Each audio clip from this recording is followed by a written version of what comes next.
بسم اللہ الرحمن الرحیم۔ السلام علیکم ورحمۃ اللہ وبرکاتہ۔ رسول اللہ صلی اللہ علیہ وآلہ وسلم نے فرمایا، قیامت کے دن پوری کائنات کے سامنے ایک شخص کو بلایا جائے گا۔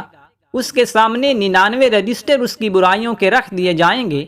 ہر رجسٹر اتنا لمبا چوڑا پھیلا ہوگا جتنی نظر کام کرتی ہے۔ اللہ تعالیٰ کی طرف سے سوال ہوگا، ان برائیوں میں سے کسی ایک برائی کا بھی انکار کر سکتا ہے؟ میرے نگران فرشتوں نے کہیں تو پر ظلم تو نہیں کیا؟ بندہ جواب دے گا، اے میرے اللہ ایسا نہیں ہے۔ پھر سوال ہوگا، کوئی عذر ہو تو پیش کرو یا کوئی نیکی ہو تو سامنے لاؤ۔ بندہ ڈرتے ڈرتے جواب دے گا، یا رب کوئی عذر بھی نہیں اور کوئی نیکی بھی نہیں۔ اللہ تعالیٰ فرمائے گا، تیری ایک نیکی ہمارے پاس محفوظ ہے، یاد رکھ آج تو پر ظلم نہیں کیا جائے گا۔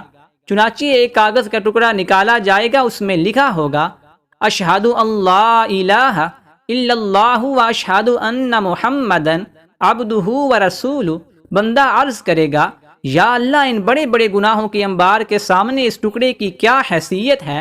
جواب ملے گا، آج تو پر ظلم نہیں ہوگا۔ چنانچہ گناہوں کے وہ بڑے بڑے رجسٹر ترازو کے ایک پلڑے میں رکھ دیے جائیں گے اور کاغذ کا ٹکڑا دوسرے پلڑے میں رکھ کر وزن کیا جائے گا تو وہ کلمے والا پلڑا بھاری ہو جائے گا۔